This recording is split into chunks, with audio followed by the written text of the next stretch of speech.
শুভ দুপুর বন্ধুরা, একদম দুপুরবেলা গরম গরম খাওয়ার বের করে নিয়েছি আজকে একবারে। কারণ কি আজকে যে খাওয়াটা আছে খুবই নর্মাল খাওয়া, কিন্তু শনিবার করে প্রত্যেক শনিবারে আমরা এটাই খাই আর কি। তো চলো ঝটপট সেটা দেখিয়ে দিই কী রান্না করেছি। তো এখানে সবার আগে যেটা আছে যে খিচুড়ি।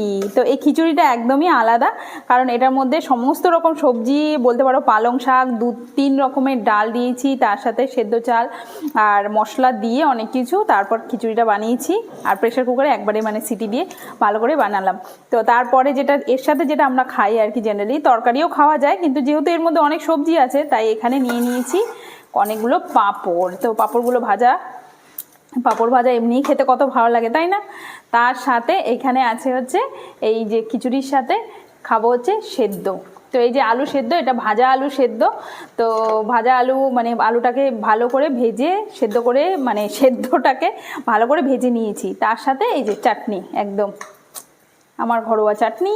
তো এই আজকের খাবার। কারণ যেহেতু আজকে হচ্ছে শনিবার আর বেশ ঠান্ডা পড়েছে, বাইরে একদম বলছে না বৃষ্টি হাওয়া সব চলছে, তাই গরম গরম খিচুড়ি খাওয়ার মজাটাই আলাদা, তাই না? চলো তাহলে খাওয়া যাক।